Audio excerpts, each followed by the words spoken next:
In recent years, the subject of unidentified aerial phenomena, nowadays termed unidentified anomalous phenomena, or UAPs, has captured the attention of the public, the scientific community, and the government alike. And it's now our collective responsibility to investigate these occurrences with the rigorous scientific scrutiny that they deserve. NASA Administrator Senator Bill Nelson believes that understanding UAPs is vital for several reasons, which is why he directed this study. First and foremost, it provides an opportunity for us to expand our understanding of the world around us. As an organization dedicated to exploring the unknown, this work is in our DNA. Secondly, this study aims to enhance situational awareness. The presence of UAPs raises concerns about the safety of our skies, and it's this nation's obligation to determine whether these phenomena pose any potential risks to airspace safety.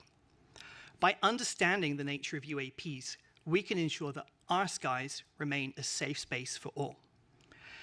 In order to achieve these goals, it is crucial that we employ a scientific lens for our UAP work. It's precisely this rigorous, evidence-based approach that allows one to separate fact from fiction. This team is comprised of experts from various disciplines, which allows them to approach this work from multiple perspectives. And we have greatly benefited from that collective expertise. Now, why do we value a scientific approach? It's because science is built on evidence. It thrives on scrutiny. It demands reproducibility, and above all, objectivity. When we approach UAPs from a scientific perspective, we do not come in with an agenda. We come in needing a roadmap. Indeed, the primary objective of this incredible team of experts is not to go back and look at grainy footage of UAPs, but rather to give us a roadmap to guide us for future analysis. And this is the very scientific method that NASA holds true to its heart. Scientific research is intended to be publicly available and transparent, and NASA prides itself on making its data and images available to the public to learn and explore on their own. By holding public meetings like this one, we aim for open and honest dialogue with the public. We recognize that public interest in UAPs is high and that the demand for answers is strong. Conversations like this one are the first step to reducing the stigma surrounding UAP reporting. Moreover, transparency is essential for fostering trust between NASA, the public, and the scientific community. In order to do things right, we must work together, pooling our resources, our knowledge, and our expertise. And by maintaining open channels of communication, we can facilitate collaboration, encourage the exchange of ideas, and ensure that our work is as robust as possible. Not only that, but our commitment to openness is in itself a reflection of NASA's commitment to scientific integrity. As an organization dedicated to the pursuit of knowledge, it is NASA's responsibility to be honest and forthright and to follow the science. And by being transparent in our work, we uphold our dedication to scientific excellence. The meeting today represents the first deliberative actions that the team has taken. And so it's important to keep in mind that they still have several months of work ahead of them. Their final report will be released this summer, and we will publish it on our website. NASA believes that the study of unidentified anomalous phenomena represents an exciting step forward in our quest to uncover the mysteries of the world around us. By embracing a scientific lens, we ensure that our work is rigorous and reliable.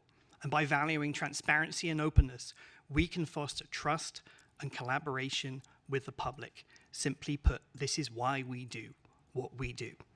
Now, before I introduce Nikki, there are a few administrative matters to attend to. Firstly, the Unidentified Anomalous Phenomena Independent Study Team has been established in accordance with the Federal Advisory Committee Act, known as FACA. Its parent committee is the Earth Science Advisory Committees.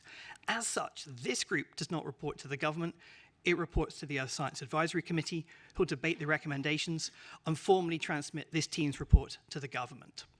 Next, our deliberative committee meetings, such as this one, are open to the public. And also, after this panel was convened, the National Defense Authorization Act, known as the NDAA, changed the A in UAP to be anomalous. Accordingly, this panel's remit was expanded to encompass not just aerial UAP. However, the majority of UAP sightings to date have been in the aerial domain. So it's fair to say that this panel's focus is on the aerial aspect of anomalous. Now, in compliance with the FACA federal statute, formal minutes have been taken throughout the meeting today, and these meetings and these minutes are for the public record, and hence all presentations and discussions and comments by the committee members should be considered to be on the record. Each member of this UAP study team has been appointed because of their specific subject matter expertise as individuals, and hence each member is subject to federal ethics laws. This category of appointment is called Special Government Employees, or SGEs, for our non-government members, and our 2 federal employees serve as regular government employees, known as RGEs. Now to the panel. All members on this committee should remember to recuse themselves if a topic comes up in which you have a potential conflict of interest between your financial interests, including those of your employer, and matters that we're discussing. And then finally, panel, if you have any ethics questions, please see me separately, and if needed, I'll put you in contact with a NASA ethics attorney. Thanks for bearing with me. I'd now like to turn to the amazing Dr. Nikki Fox, Associate Administrator for NASA's Science Mission Directorate. Over to you, Nikki.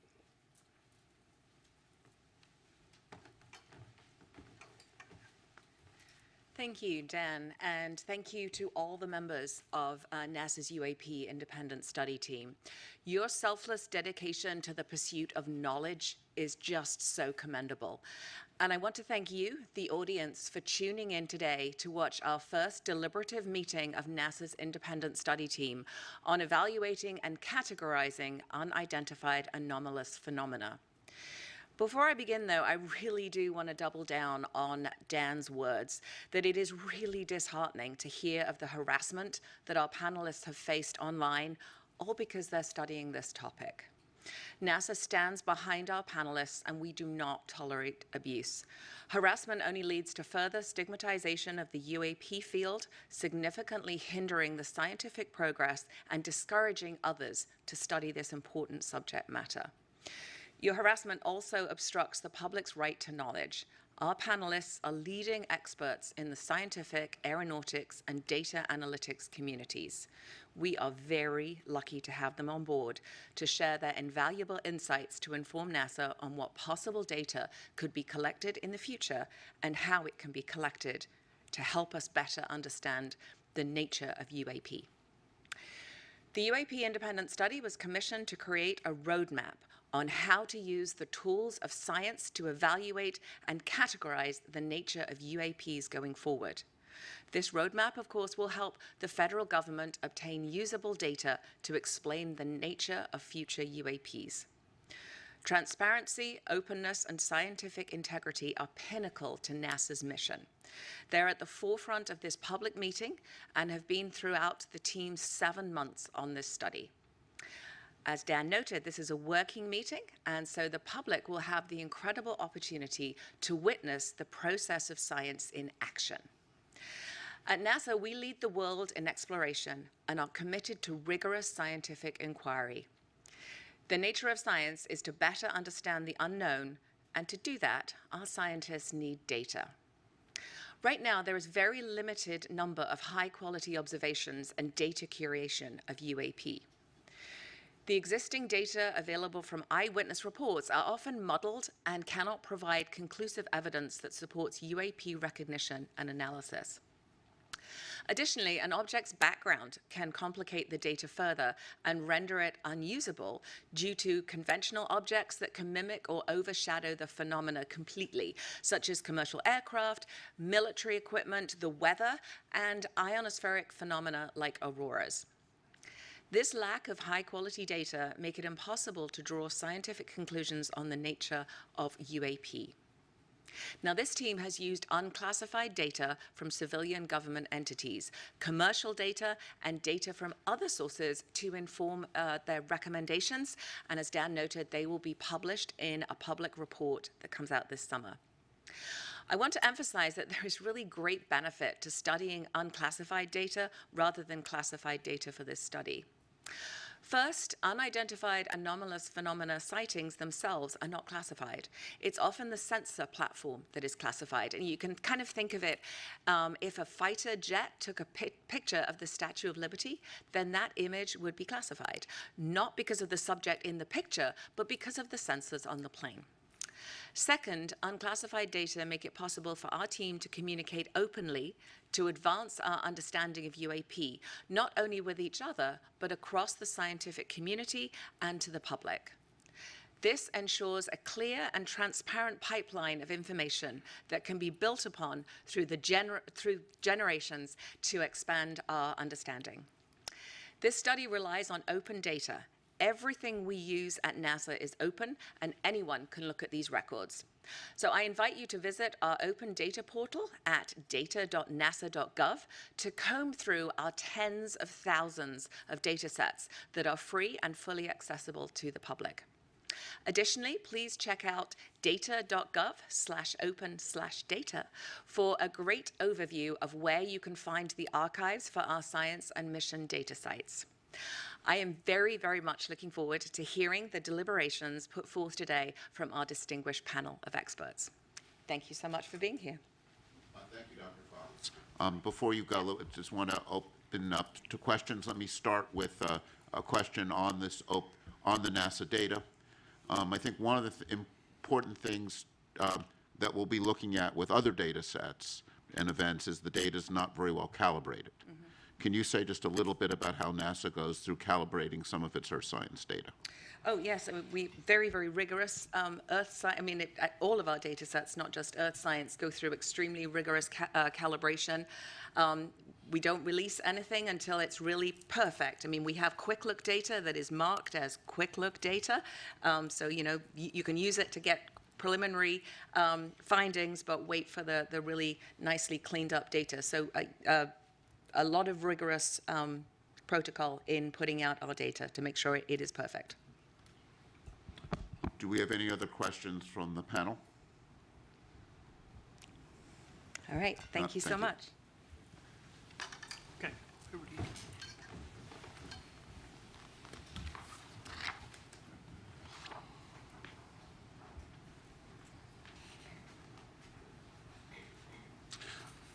Hi, I'm David Spergel. I'm the chair of the panel. And when I look at our charge, we have a lengthy charge, but the high-level summary of it is how can NASA contribute to understanding the nature of UAPs?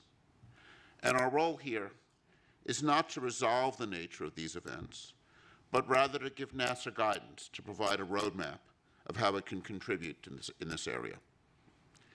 After my opening remarks, we'll hear from Sean Kirkpatrick from the AARO, and it's the AARO that's charged with leading the whole of government UAP effort. And they've already issued some preliminary reports on some of the events. NASA's role is to use its unique capabilities and its role as a civilian agency interacting with the scientific community in an open and transparent manner. And you know, as Dr. Fox emphasized, the Defense and Intelligence Agency data on UAP are often classified primarily because of how the data is collected, not because what's in the data. If a camera on an F-35 took a picture of a bird, it's classified. If a spy satellite takes an image of a balloon, and we've had in the news some balloons recently, that data is classified. And that's because of a desire to not reveal our technical capabilities to other nations. NASA, on the other hand, operates in a mode where it's collecting data in the open. And the NASA data is available on websites and is well characterized. And because of NASA being the civilian agency studying air and space, it has a special role to play.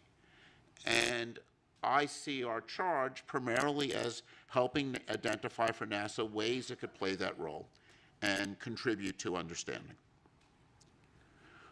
We've gone through a preliminary data collection stage, and to summarize some of the things that we've learned, The current data collection efforts regarding UAPs are unsystematic and fragmented across various agencies, often using instruments uncalibrated for scientific data collection. And if I think about the data that people have out there, it's in many ways what we'd like to think of as citizen science, but again, it is uncalibrated data, poorly characterized, not well curated. And we face, looking through this data, a significant background, a background of many of these events are commercial aircraft, civilian and military drones, weather and research balloons, military equipment, ionospheric phenomenon. We need to characterize how, when the data is taken, when it sees events like this first. The current existing data and eyewitness reports alone are insufficient to provide conclusive evidence about the nature and origin of every UAP event. They're often uninformative due to lack of quality control and data curation. To understand UAP better, targeted data collection, thorough data curation, and robust analyses are needed. Such an approach will help to discern unexplained UAP sightings, but even then, there's no guarantee that all sightings will be explained. Another challenge in this area is what we call stigma. There's a real stigma among people reporting events. And despite NASA's extensive efforts to reduce this stigma, the origin of the UAPs remain unclear, and we feel many events remain unreported. Commercial pilots, for example, are very reluctant to report anomalies, and one of our goals in having NASA play a role is to remove stigma and get high-quality data. In fact, if I were to summarize in one line what I feel we've learned, it's we need high-quality data. And this is not as a research scientist whose work has been primarily focused in cosmology, I would say the lesson of my career has been you want to address important questions, you need high-quality data with well-calibrated instruments. So let me now introduce the agenda. We're going to hear from a number of experts who will be presenting up to lunch. We'll then break at 12 for lunch, from 12 to 12:30. At 12:30, we'll resume, and we'll have presentations by members of the panel on some preliminary ideas for discussion. And that will be a period of time for some open discussion by the panel. We will then have a Q&A session based on questions that have been sent in advance to the website, and we've curated those questions and grouped them together, and we'll be going through a lot of those questions, and then we'll summarize. And then over the subsequent couple months, we'll work on putting together the report, and as Dan said, we're aiming to make a public report available, we hope, by the end of July. So now let me turn this over to Sean Kilpatrick. Hang on. We'll do a couple Q&As. Oh, we'll have some Q&As from me? Yeah. Okay. From the panel. Any questions on the panel? Thoughts? Yes. Yeah. We'll get the mic.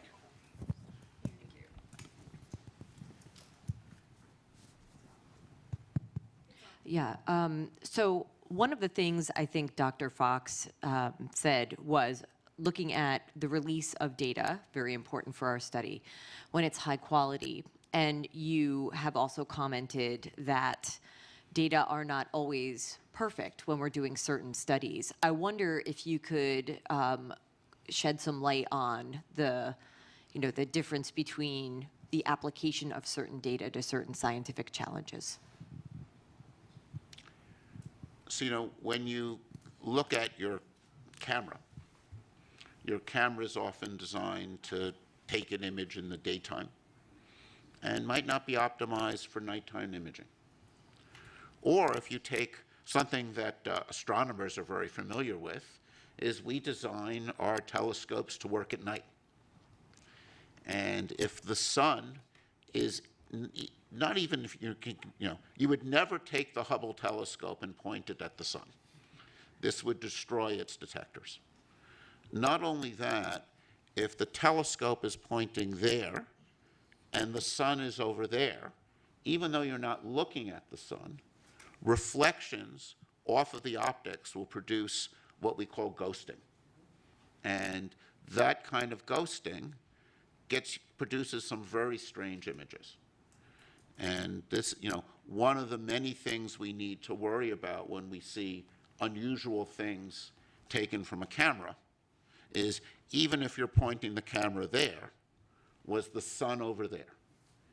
Those kinds of anomalies degrade the quality of the data.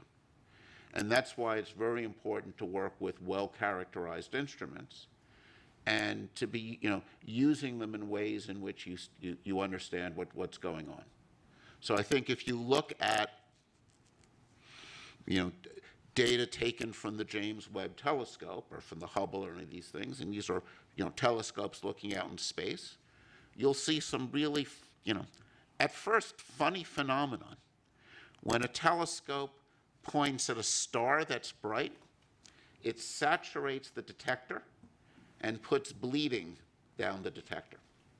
And you'll see phenomenon like if there's a bright star off to the side of the, not even when you're looking at, you get this effects where light bounces off of dust in your telescope and produces a sort of diffuse image that has some really strange properties.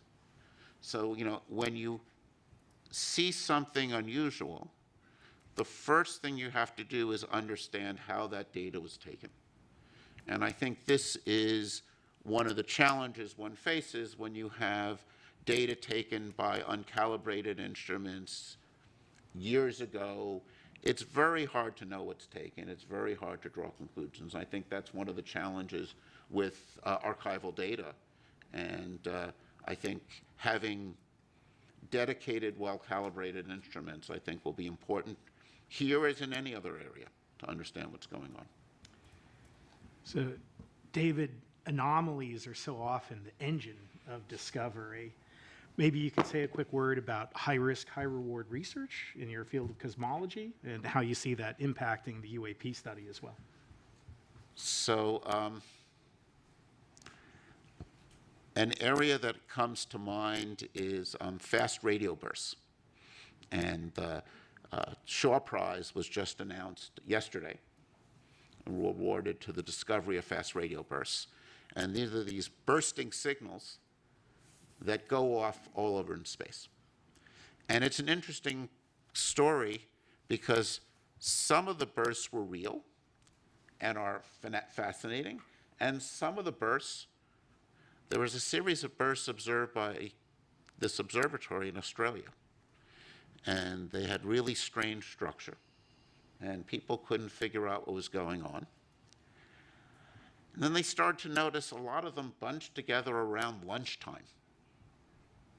And what had happened was the people at the observatory would heat up their lunch in the microwave. And something they would do is they would open the door of the microwave oven before the microwave stopped. This is bad for your microwave oven. It wears it out. But not only that, it produced a burst of radio signal that was picked up by these sensitive detectors.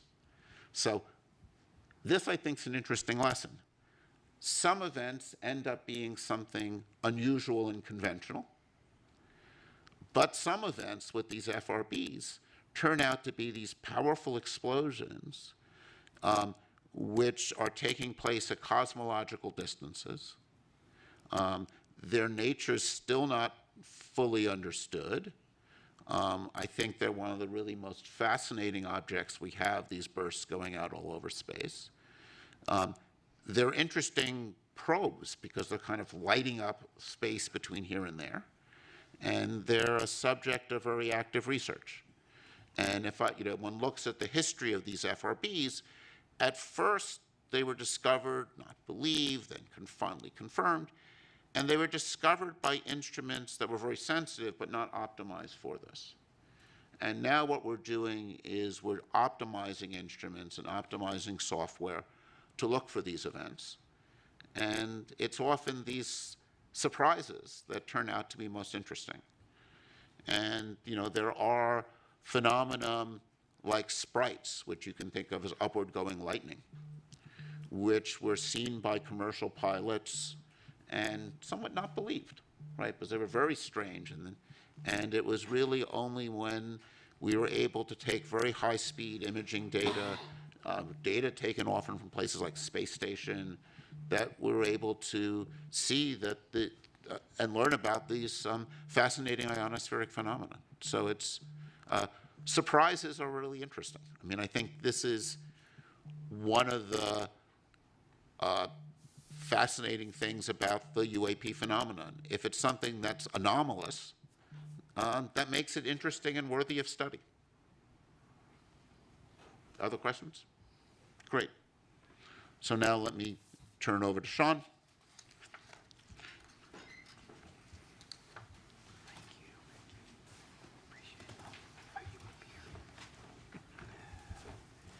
Thank you, David, Dan. It's a pleasure to be back.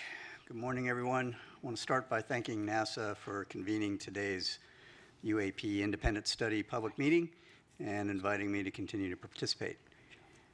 NASA has been an invaluable partner to our team at AERO as we work to better understand and respond to unidentified anomalous phenomena. We applaud NASA for commissioning its independent study team and for exploring what data and tools could be leveraged to shed greater light on UAP. Though NASA and AERO are taking on very different aspects of the UAP problem set, our efforts are very much complementary. We both are committed to the scientific method, to a data-driven approach, and the highest standards of scientific research integrity. While NASA is evaluating unclassified data sources for its study, AERO's data set includes classified material with a focus on national security areas. However, all of this data collectively is critical to understanding the nature and origin of UAP. NASA brings unique capabilities, world-class scientists, and a wealth of academic and research linkages. NASA also has access to Earth sensing satellites, radiological sensors, tools for gravitational wave, geomagnetic wave detection, and means for analyzing open source and crowdsourced data that may assist both AERO and NASA in their UAP efforts. We are very grateful for the partnership and welcome the opportunity to join with NASA to share our collective findings with the public as the U.S. government moves towards greater transparency on this issue. Last month, I testified before members of the Senate Armed Services Committee on emerging threats and capabilities and shared some of the progress made since AERO's establishment in July 2022. I discussed AERO's scientific and analytic approaches, its efforts to improve UAP data collection, standardize our reporting processes, leverage our partnerships, and meticulously review the U.S. government's UAP-related historical records. As I told the subcommittee then, the resolution of all UAP cases cannot be accomplished by DoD and the intelligence community alone. AERO's ultimate success will require partnerships with the interagency, industry, academia, the scientific community, and the public, which all bring their own resources, ideas, and expertise to the UAP challenge. We believe robust collaboration and peer review across a broad range of partners will promote greater objectivity and transparency in the study of UAP. Of course, NASA's UAP independent study team was convened very much in that spirit. I also emphasized to Congress that only a very small percentage of UAP reports display signatures that could reasonably be described as anomalous. The majority of unidentified objects reported to AERO and in our holdings demonstrate mundane characteristics of readily explainable sources.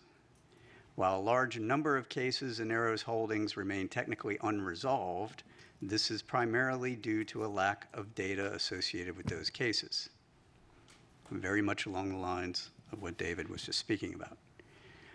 Without sufficient data, we are unable to reach defendable conclusions that meet the high scientific standards we set for resolution.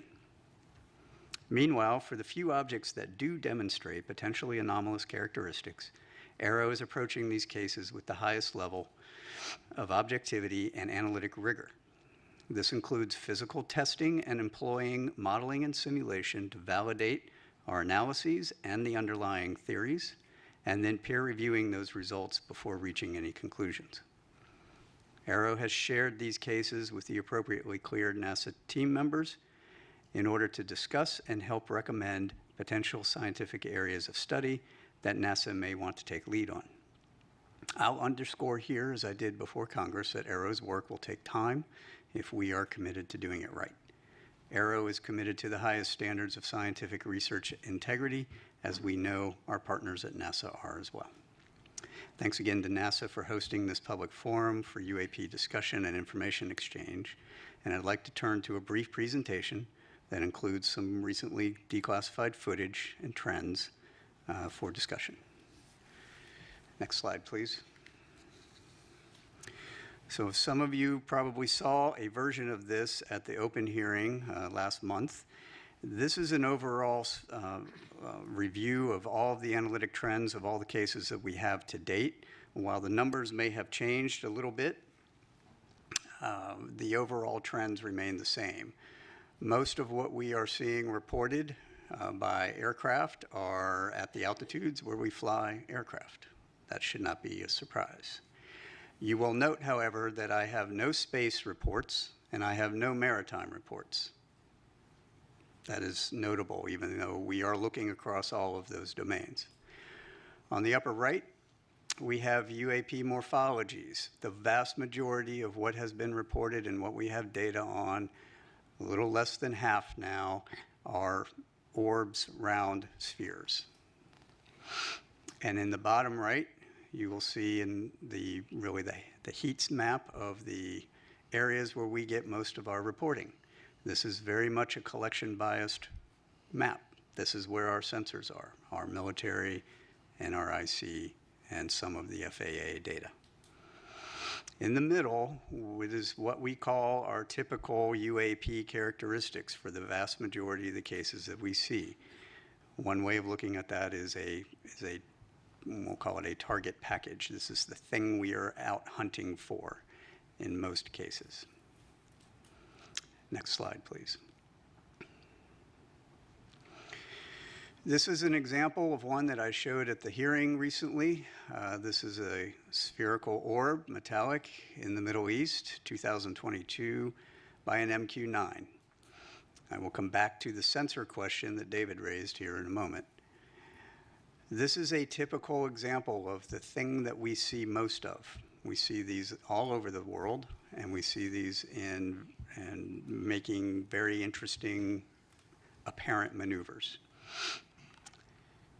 This one in particular, however, I would point out, demonstrated no enigmatic technical capabilities and was no threat to airborne safety. While we are still looking at it, I don't have any more data other than that. And so being able to come to some conclusion is going to take time until we can get better resolved data on similar objects that we can then do a larger analysis on. Next slide, please. I'm going to let this play through. This is a newly released video. You'll notice there are two dots moving back and forth. There is a plane at the bottom that's moving across the screen, and now there are three dots moving back and forth. The moving back and forth is from the sensor and the platform that's collecting it. This is a P3 on a training mission in the Western United States. They picked these up and they tried to intercept and was unable to intercept them. Apart from that motion, and you'll see a little bit of defocusing from the sensor itself, there is no other oddity about this, except for the fact that they couldn't catch them. The reason they couldn't catch them is because after further analysis, it was shown that those objects were actually much farther away from the P3 than they thought. And in fact, when we went even deeper, looked at air traffic control data, we were able to match those to aircraft on a major flight corridor heading into a major airport for landing.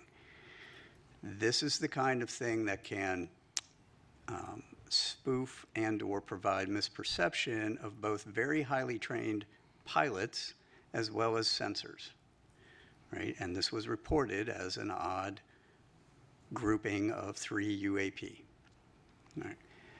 That is not to say that the pilots didn't know what they were looking at, or they knew what they were looking at, but they weren't really sure. But it also is meant to say that when they're not sure, they're reporting it now. And that's what they're supposed to be doing. And then we have to go look at it. Next slide, please. That brings us to really what is Aero doing in the science and technical realm. So this is one of those areas that I'm going to expound a little bit more on than we did in the last hearings. Aero has a robust scientific plan that we are required to then provide to Congress here pretty soon. One of the first things that we're doing is looking across all the existing sensor data against that typical UAP target that I gave you up at the very first slide. That goes beyond DoD and IC sensors. That's commercial, that's civil, that's and with partnership with NASA sensors and NOAA sensors. Understanding if any of these Earth sensing satellites, any of these airborne platforms, any of these ground radars, whether it's FAA or other, can actually see these things, given what we've got so far, is going to be an important first step to understanding which sensors are going to be relevant.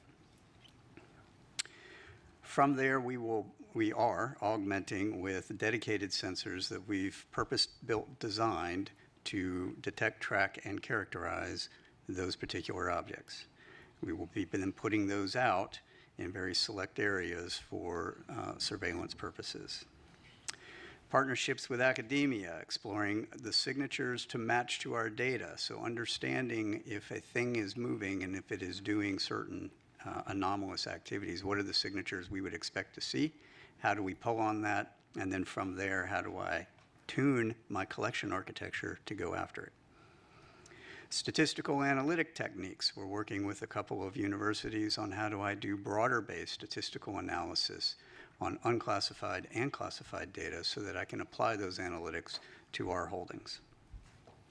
And then AI and ML analytic techniques for searching out through the data what are the objects, what are the targets that we're going after.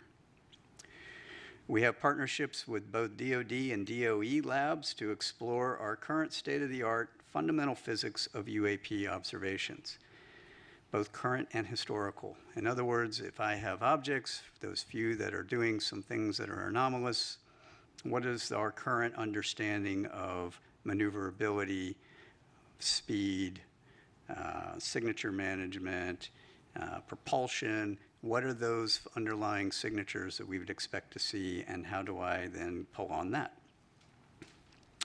Our interagency and allied partnerships for calibration of our capabilities. This is exactly what David was pointing at. A vast majority of what we have reported to us are DoD sensors. DoD sensors are not scientific sensors. They are not intelligence community sensors. Believe it or not, intelligence community sensors are very close to scientific sensors. They are calibrated, they are high precision, they are everything you'd ever want to know about a thing. DoD sensors have one purpose. They are to identify an object that is known and put a weapon on it. That is what they're for, right, predominantly. So understanding how do you calibrate those against these known objects? How do I fly an F-35 against a weather balloon at different speeds and different altitudes and different sun conditions and different lighting conditions and heating conditions? Those are all important measurements that need to be done, and we are in process of doing that right now.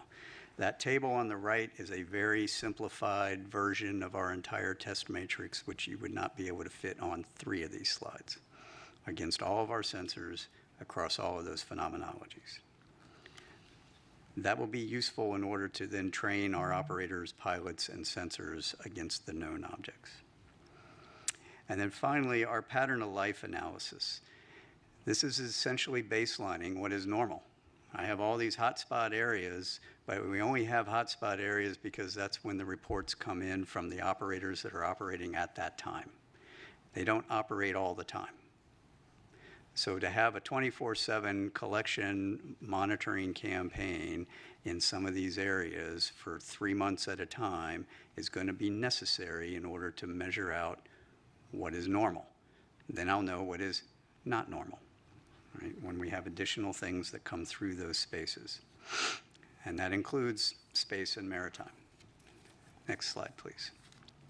Which brings me to some of my recommendations for the panel and their consideration and deliberation. Some of these we're going to be exploring with our new NASA embed, whom I'm happy to be welcoming on pretty soon, who's going to help us in our scientific plan. Crowdsourcing unclassified open source data. This is where, you know, some of the public can be helpful. Imagery from an iPhone is generally not helpful unless you are right up on whatever it is you're looking at.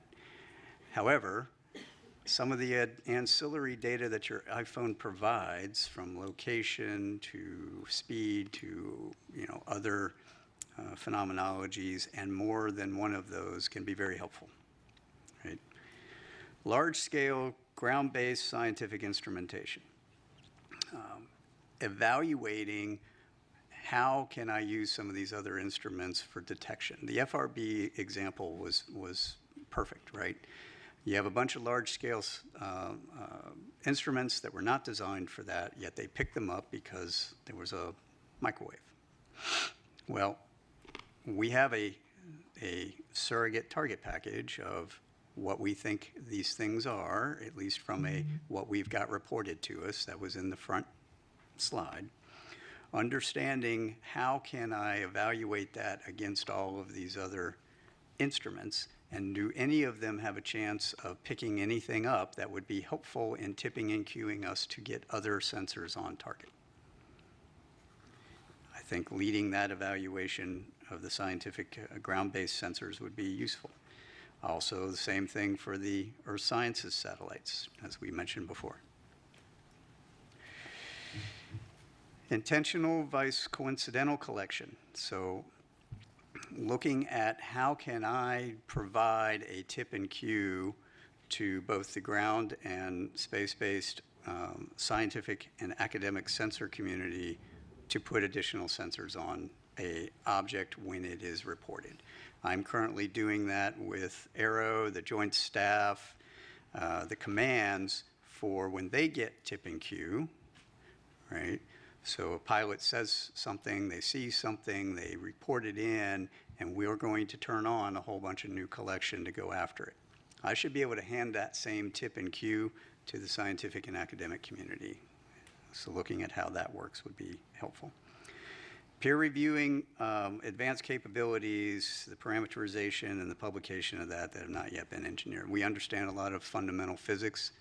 It is the scientific community's responsibility to explore and document those fundamentals in peer-reviewed scientific journals to match to data so that we can weed out all kinds of different hypotheses, right?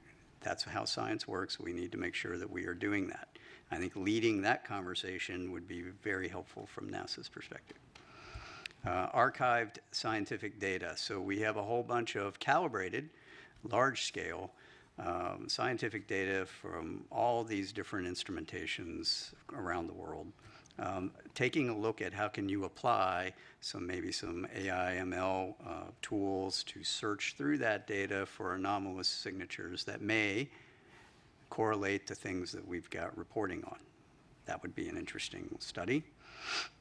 Distributions of sightings. I think this is a low-hanging fruit one, right? So if we take a look at all of the distributions of sightings that are outside of my national security areas that I've got classified reporting for, and they generate the similar distribution map as we've got, and we put those two pieces together, now I have a holistic picture.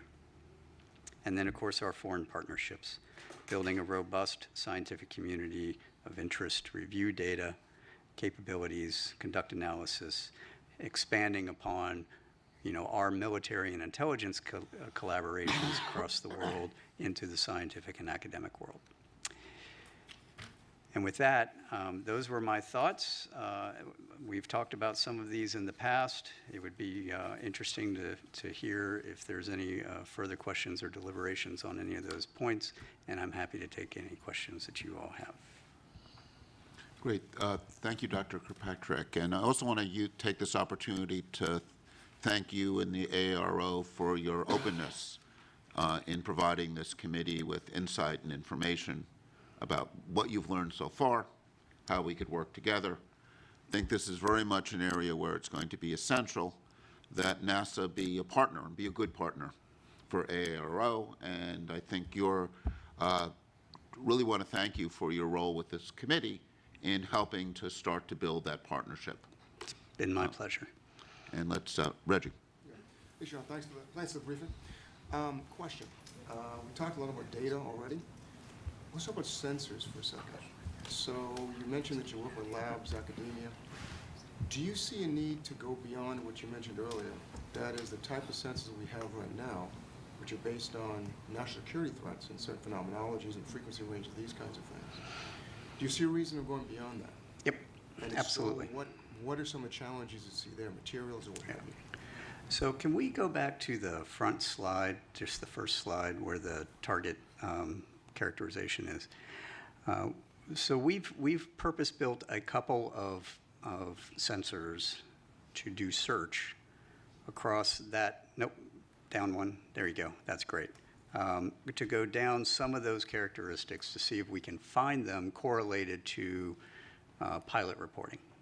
All right. Some of those are initially, this is going to be, I'm going to say this is a bootstrap method, right? We're doing a broad spectrum search across very few indicators that we can point to that will enable us to get a little bit more data, refine that, narrow those sensors, and go from there.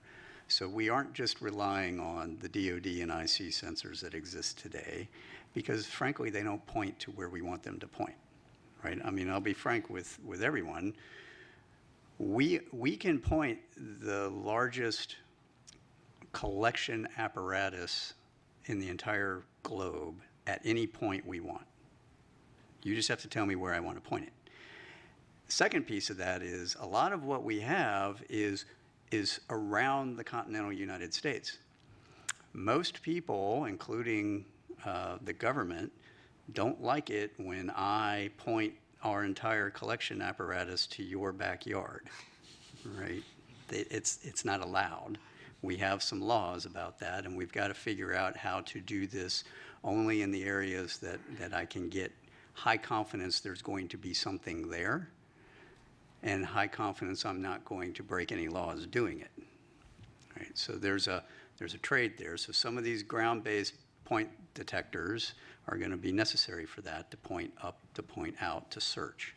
Coupled with, we're evaluating a number of sensor opportunities across different organizations, academia, industry, whatnot, that already exist or are being built for similar purposes, or maybe other purposes that I might be able to recalibrate for this and see if those will have a chance of seeing that target, right? So that's where the modeling and sim comes in.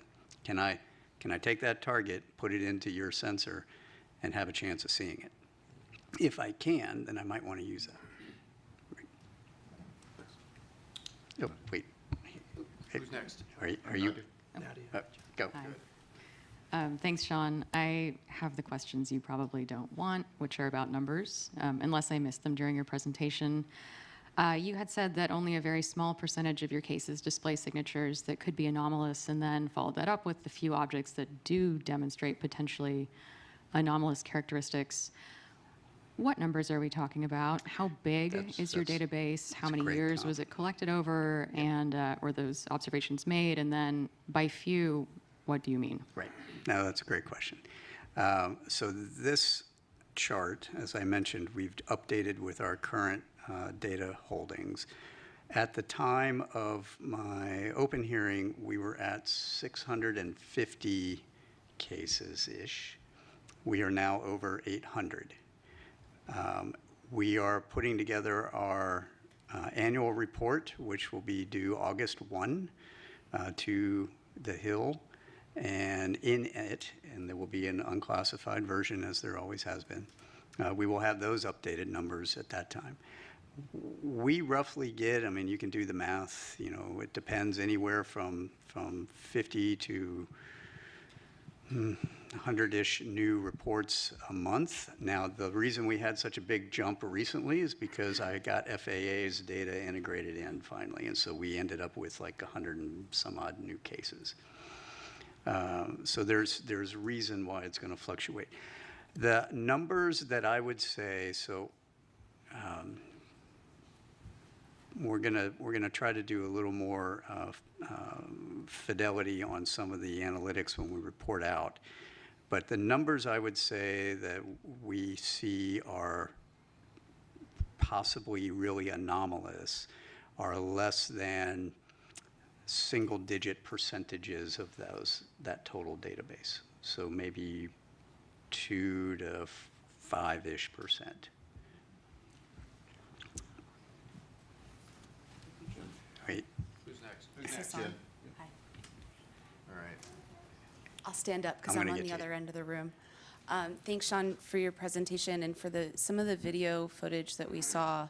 While we're all good scientists on this panel, I think that I look at it with an untrained eye of looking at that video.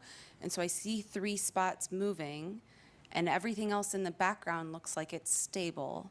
Can you talk a little bit more about either the sensor platform or what we're seeing that's stable in the background? Because they've been identified as airplanes, and there's clear description of from other data sources that came in to help clarify that.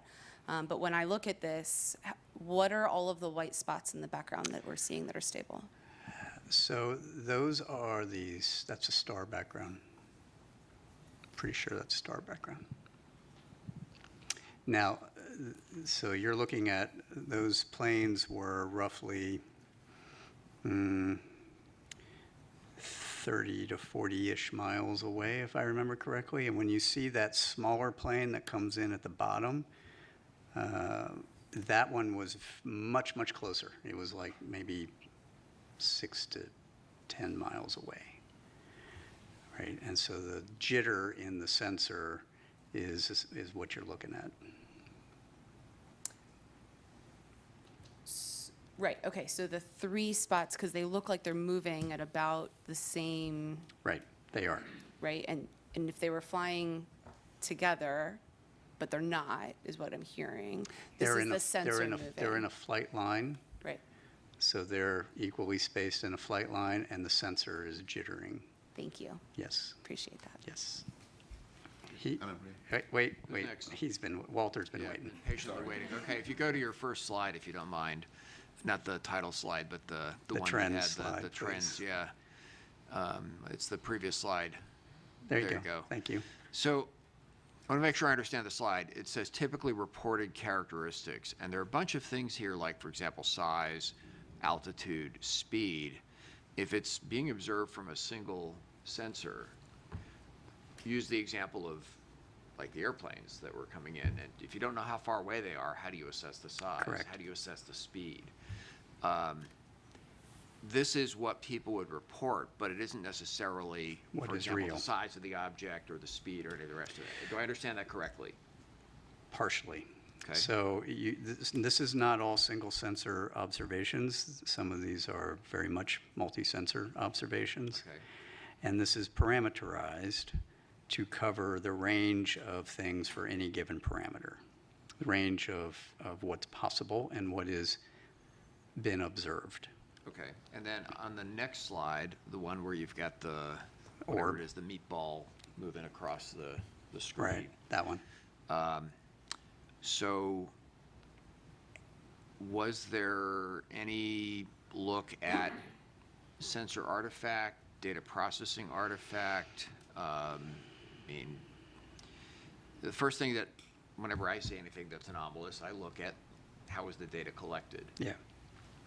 So yes, these are so this is an EO sensor on an MQ-9, and we understand that very, very well.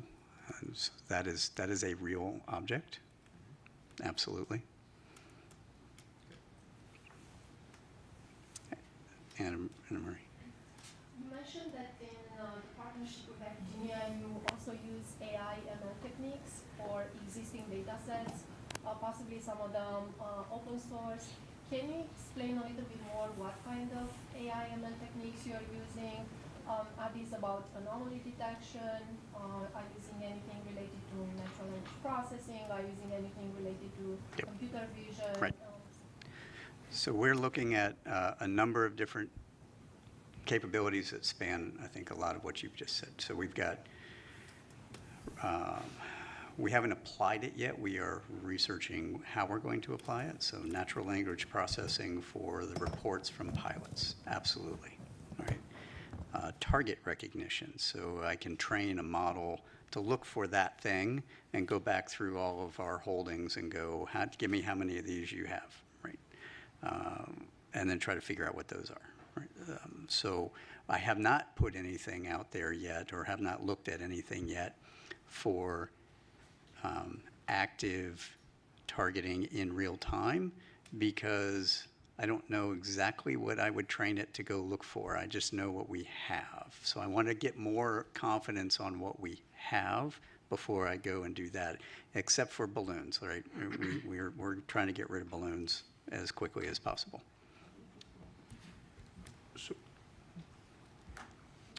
So, Sean, I just wanted to begin by thanking you for your service to this nation, this committee. You don't exactly have the easiest job in Washington. So no, I do not. Appreciate it. I'm glad you recognize that. Yes, we certainly do. I also want to commend you noting the international partnerships. Spain just signed the Artemis Accords yesterday, increasing the membership to 25. I think that's a global partnership that you could leverage. Only 170 more countries to go, NASA, before we have everyone signed up. I just have two questions. One, relative to what Nadia was asking you about the number of anomalous phenomena. What makes it anomalous in your view? What is the phenomenology where you're pulling those cases out and saying this is truly unexplained? And then my second question would be relative to the stigma. How damaging is that in your view?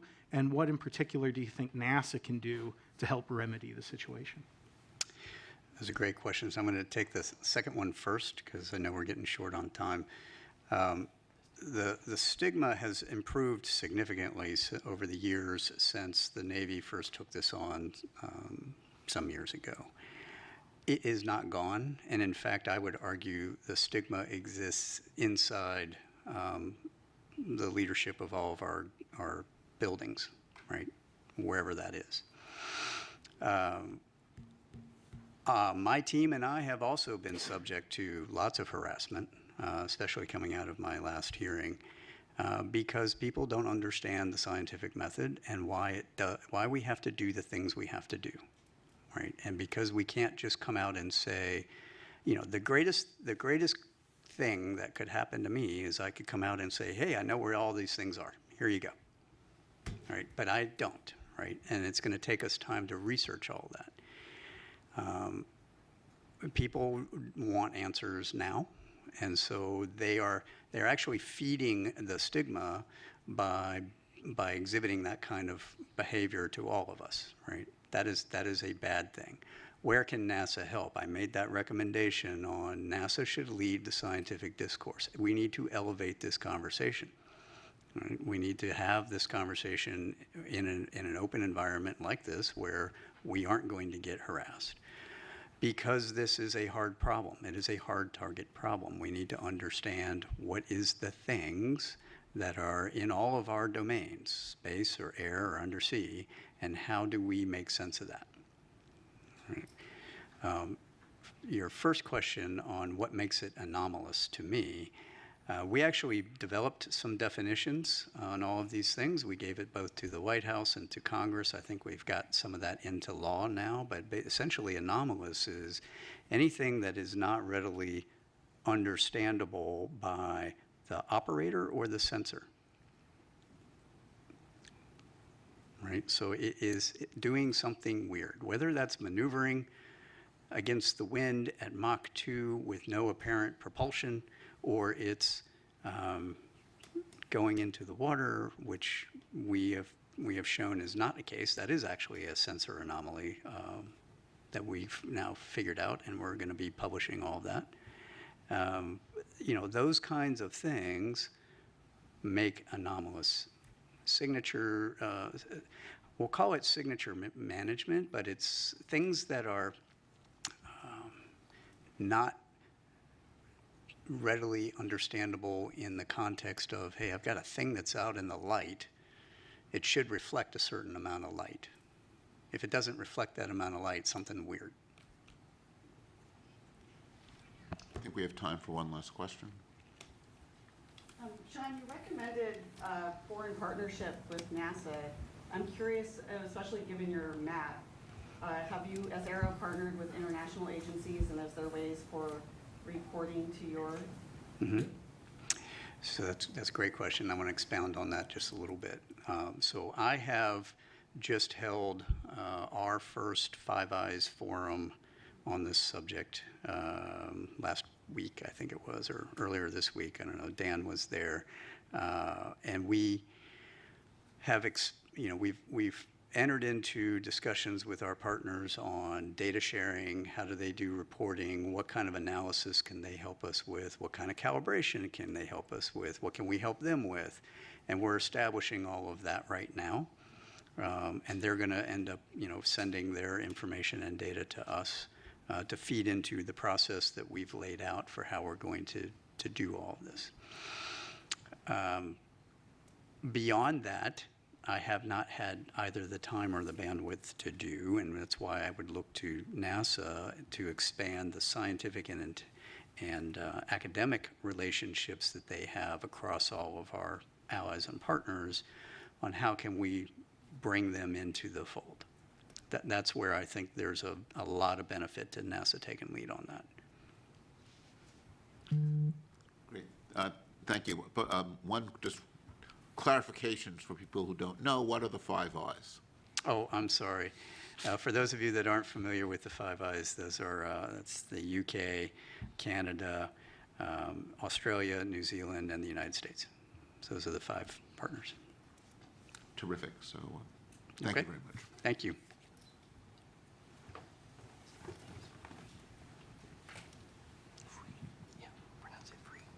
So our next presentation is from Mike Free from the FAA, talking about the FAA's role and what's learned.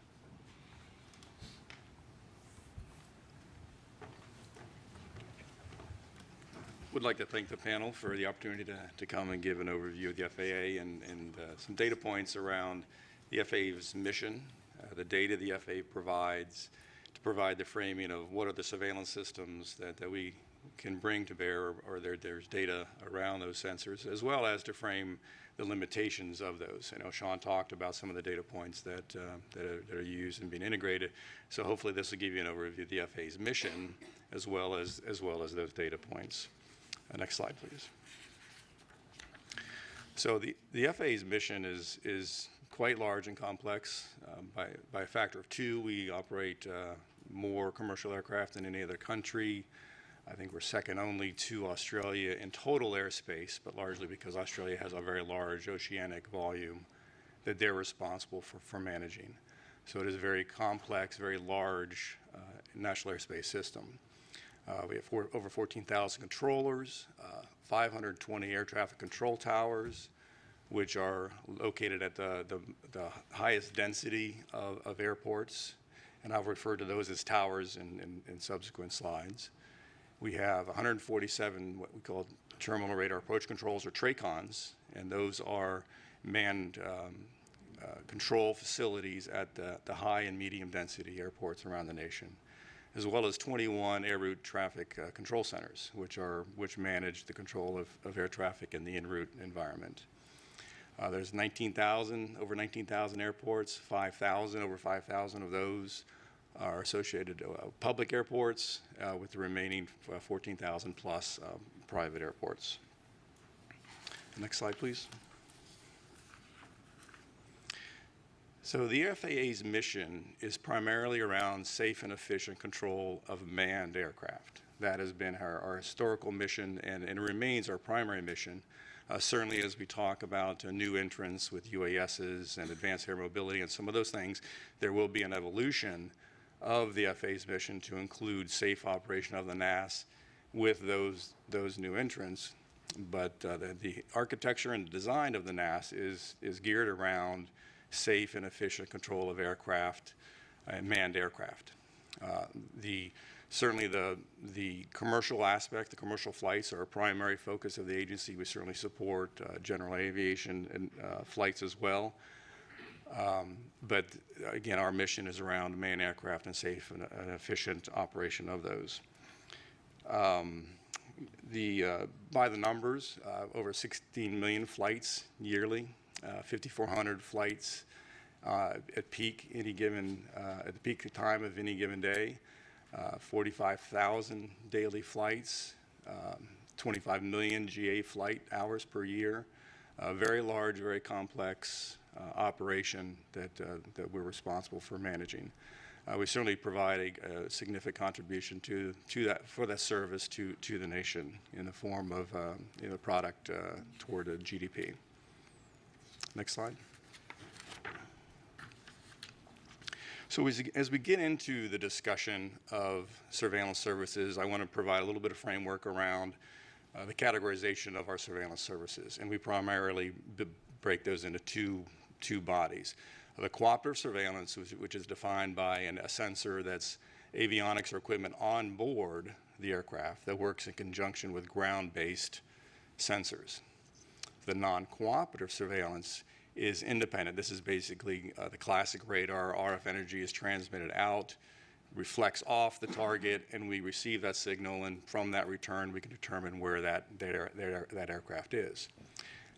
Typically these cooperative and non-cooperative sensors are co-located together, the cooperative mounted on top of the non-cooperative radar. So from a data perspective, I think in this panel, in the study, I think that the cooperative sensors, those are neither unknown or anomalous. So for the purposes of this briefing or the rest of this briefing, I'm going to focus on the non-cooperative aspect. Next slide, please. So again, from a standpoint of the mission of the FAA, is primarily around manned aircraft, and I think that serves as an important framework for the data points and the type of data that we can bring to bear for this panel. So we break our systems and the design of the systems into different types of systems. So we have short-range radars, which are typically located at the high and medium density airports. And those operate from a range. They have a detection range of between 40 and 60 miles and an altitude detection capability of about 24,000 feet. The long-range radar systems have a detection range of 2 to 250 nautical miles with altitude detection up to 100,000 feet. So that provides the basic the framework for those. I will mention the Automatic Dependent Surveillance Broadcast, or ADS-B, only from a context that does serve as a primary data source and a preferred data source for the management of the airspace system, but it is a cooperative system, and for the purposes of the next slides as I get into the discussion of the coverage and the type of detection for those non-cooperative targets, it is not considered as part of those. And also surface surveillance is also something that we provide, but again, for the purpose of the study, I only include those for just a completeness perspective. The one final point, as I talk about manned aircraft and primary mission for the drones and balloons and things of that nature, their basic premise is to operate in a not to interfere basis, that they are not to interfere with manned operations, and that's a fundamental aspect as we talk to the data and what we can and can't detect with respect to those non-manned systems. Next slide, please. Realizing this is an eye chart, I wanted to provide just a graphical or pictorial depiction of where our sensors are located. The green, blue, and pink balloons, if you will, represent our short-range radars. Those are located at airports. Those are where those are sighted. The two reddish balloons, they have letters in them, a 4 and a C. Those represent our long-range radars, the ARSR-4s and CARSR systems that are used in the context of both from an air traffic control perspective as well as for a national defense and homeland security mission. And the perimeter, the ARSR-4s are located around the perimeter of the country, equally spaced, and the CARSR systems are located on the interior of the U.S. I will point out that this only depicts the CONUS. There are systems, ATC, both short-range and long-range systems, Hawaii, Alaska, and Caribbean. Those are not depicted here. I didn't think they were necessary for the purpose of understanding the surveillance.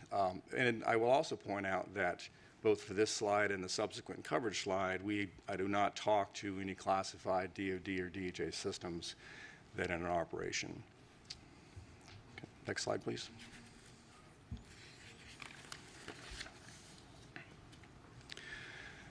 So what can the FAA detect and surveil, what can we not? This slide gives you a by altitude slice of what it is that we can detect. So if you look at the square that's labeled 1,000-foot AGL, that depicts by sensor for an aircraft that is 1,000 feet in altitude, what is the range at which we can detect that aircraft. And so on, as you get higher in altitude, or higher in altitude, you can detect it at further range. And that's basically a phenomenon of the curvature of the Earth and the line of sight aspect of these radar systems. So pretty good coverage across the U.S. at 10,000 feet and above.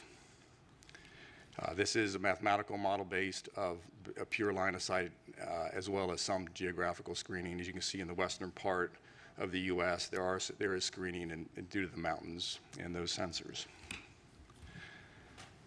Need to take a little bit of time and talk about the nature of the targets. These line of sight models represent an input of a target that is 1 square meter. So think of a sphere of 1 meter in diameter. That's the assumption that goes into these models. So if you think about that in the context of other forms of or aircraft, a 4th generation F-15 or F-18 is in the proximity of about 1 square meter, perhaps a little bit larger. A large airliner is perhaps 100 square meters. A small UAS is perhaps a 0.01 square meter. So the range of these detections or the size and the ability to detect these targets from an F-15, large airliner, 100 times larger in size, a drone 100 times smaller in size. So the detection and the surveillance capability really largely depends in part to the target that we're talking about and the ability to surveil that target. All right, next slide. So I do include this ADS-B coverage slide just to give a context of, from a cooperative perspective, there is very good coverage across the U.S. to 1,500 feet above ground level. So this provide a context of when we look at the data and start getting a discussion of what it is we can detect. This will certainly be, for those cooperative aircraft that have ADS-B, we could certainly detect those to a pretty low altitude across the U.S. All right, a couple of data points. I think I know Sean certainly talked about some of the data points, and I can provide a little bit of insight from an FAA perspective. Drones are a pretty significant challenge. There's 880,000 registered drones in the U.S. Small drones, I should say, Part 107 drones. Many tens of thousands of those are operated on a daily basis by commercial operators. It's not clear how many private drone operators are taking their drone up for a quick flight. But as I said earlier, those are regulated they're regulated to operate below 400 feet in altitude. So again, it's the drone aspect is for those small drones in particular, and as well as all classes of drones. There are regulatory restrictions to where they can and cannot fly, basically avoiding and not interfering with manned aircraft operations. Second data point, we talked about balloons. The Weather Service, we know 92 weather stations that release balloons twice a day. It's 6 a.m. and 000 Zulu and 1200 Zulu. Typically 2-hour duration. They fly up to 100,000 feet where the envelope bursts and then the payload descends back to Earth. So certainly, at least 184 balloon flights daily in the NAS. Not to consider universities and hobbyist balloons that may be launched, but those are typically small in size. And finally, Sean did talk about UAPs and FAA data. A couple of data points that we do report. There is a process by which air traffic controllers can report UAP sightings or events. Historically, those have been in the range of about 3 to 5 reports per month that have been reported. We did see an uptick of reports in August of 22 that went up to about 8 to 10, perhaps due to Starlink launches. And finally, with the Chinese weather or the Chinese balloon incident in February, we did see a significant uptick, and there's like 68 UAP reports that started in February, and we've seen a large number, subsequent to that. I think that's all I had. Any questions? Do you want to take the question? It's easy. Actually, you can choose the questioners. It's easier from your angle than from mine. All right, Walter. Yeah, so two questions about the radar data coverage. First one is, do you retain any of the data, or is it just cycled over as? There is a retention, long-term retention of data. I can't recall exactly how long retain that. There's certainly a requirement from a retention from a legal perspective. Yeah, exactly. But I do know there is some periodicity measured in a term of months. Is it retained in terms of like the raw radar, or is some processed form of data that's retained? I believe it's a processed form of data that is what was displayed on the, whether it's an Indian route ERAM system or the STAR system. And then the other question is, for the radars, are they operated in any sort of a tasked mode, or are they constant search mode? The current systems in our inventory, they're fixed face, and they just rotate at either 12 RPM or 5 RPM, depending on whether it's an en route or a terminal surveillance requirement. All right, next question. Yes. Forgive me if you mentioned this earlier. You said, I think you said 3 to 5 reports per month. Per month. Out of how many? That is 3 to 5 reports per month for all of the controllers in all of the U.S. So there's a process by which if they see something and they want to report that, they can go to report that to the den, we call it, but report, hey, I saw something, I don't know what it was. So that's 3 to 5 per month across the entire, 14,000 controllers per month. So, 45,000 operations any given day, 30 days, however many days in a month, it's a very small percentage.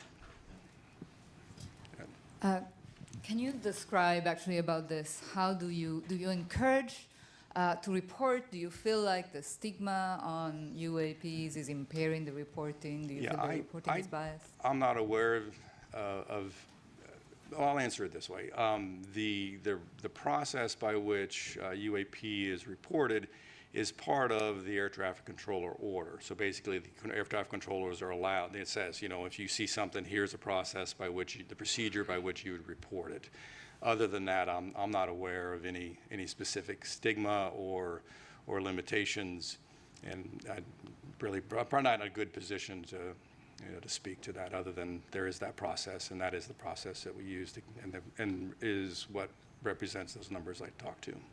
And if I may have, I had a question prior to this one. How do you decide the sites where you deploy? You saw the map, and it has some very good coverage on the coastal areas. There were some areas of lack of coverage. Yeah, so if you go back one slide from what's presented here, what you'll see is in the eastern half of the U.S., there's a lot better coverage.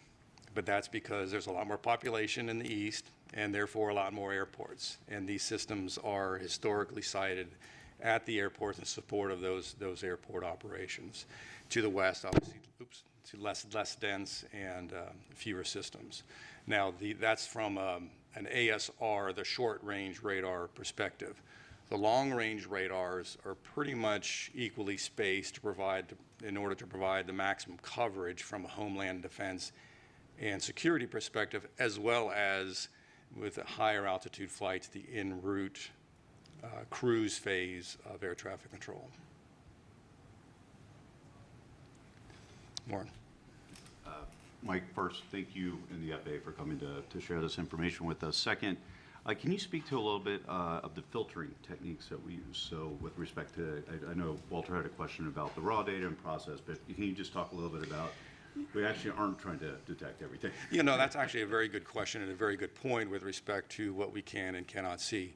So there are, you know, the closer to the ground you point a radar, certainly you can get lower elevations, but you also start to see the effects of trees and other ground-based clutter, as we call it, that starts to interfere. So we have great ability to detect a lot of things, but from an FAA mission perspective, our desire is to find that sweet spot of seeing everything to as low an altitude as we can to maximize our mission around safe operations of manned aircraft. Now, to pull that thread just a little bit further, you know, there's also limitations with respect to biologicals or insects and dust and things of this flavor that most aircraft fly above a certain speed. So we typically will have filtering settings on our systems to get rid of the stuff that really is leaves or insects or things of that nature so that we provide as clean a display for the controllers. So there are specific settings that we can adjust, and it's been learned over many years to perfect those, what we call optimization of those kinds of filters to get rid of what is not a manned aircraft, not an aircraft, and provide as clean a display for the controllers as we can. Yes? Yeah, please. Oh, thanks. Thank you. Thanks for the presentation. Would it be, kind of following up on what you said, Warren, would it be possible to collect the raw data and to save that? Because if it would be possible to do some calibration after the fact that Sean was mentioning, for example, you might be able to capture other phenomenology. Is that possible? Well, when you say raw data, I think we'd have to talk a little bit about what is meant. So, you know, from a technical perspective, pure, what we would call INQ data is huge, you know, gigabyte, very, very, very large volumes of data. That would probably be cost prohibitive, and we certainly don't do that today. There are, again, we do record data, but it is effectively the data that has been through some form of these processes and these filterings. We do that today, but it certainly, with enough time and money, we could certainly collect that data, and I think it would be we'd have to look at the challenge of how we would go about modifying the systems or introducing new ways to collect that raw data as you described. Certainly it's feasible, it's possible, but it's not without technical challenge. One more question on the Yes. 184 balloon flights daily. Are those characterized, or you just know they do that and then they just end up where they are? So under the balloon, I'll call it Part 101, the regulations for balloons, there's very specific requirements. So for National Weather Service, before they release those, they'll contact the local air traffic facility. They're going to say, here's what time I'm going to release it. And when they release it, they have tracking, and they provide that tracking to the air traffic control facility throughout the flight of you know, that particular balloon. There are commercial balloons that are also launched, but those for the most part, as I understand it, they actually transmit their GPS position in support of where they're flying, so as to ensure they're not interfering with air traffic and to ensure the air traffic controllers are aware of where those balloons are operating. Yes, ma'am. So we've talked about reporting the 3 to 5 per month from air traffic control, but what about from the non-cooperative surveillance? Has there been anomalies from the sensors themselves? And if so, what is the process for that? I'd say the FAA mission is not around anomalies with the non-cooperative sensors themselves. So as we build an air traffic control picture, we have both the non-cooperative systems, which detects the target. We have a cooperative system that also detects a target, and we will tend to merge those targets together. And so on a controller's display, they'll know, is this a non-cooperative only or a merged or combined target, so that they know, basically an increased level of confidence that on what it is they're seeing is in fact a real aircraft. So we don't make any real distinction between a non-cooperative and a cooperative, other than how they get combined and put on a controller's display.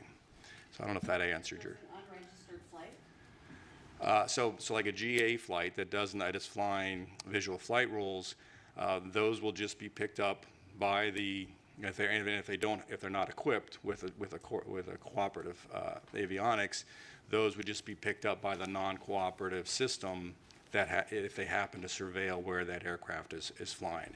And so that certainly will be put on the controller's display, and they will be able to provide awareness. In fact, there's a flight following procedure by which GA pilots can ask for, hey, I'm not squawking, or I don't have a cooperative system, but please help me, and just via the radio, I'm going to go on from here to here and providing awareness, situational awareness, if the controller has the bandwidth to provide that data.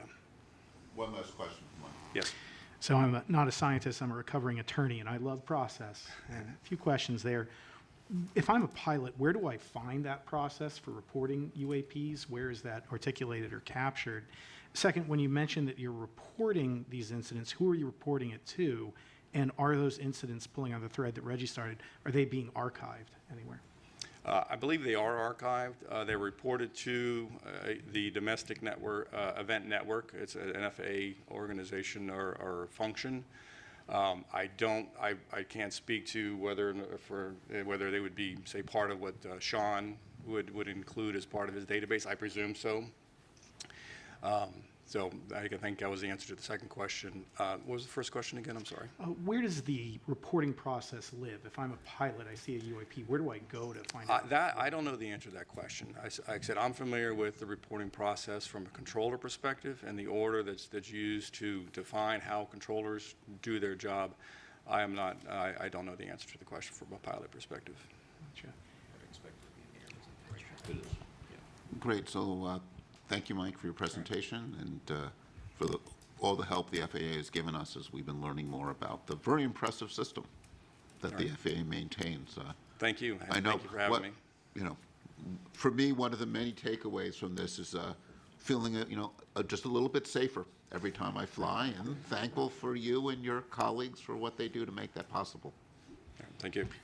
And we're now going to take a quick lunch break. We'll be back at 12:30.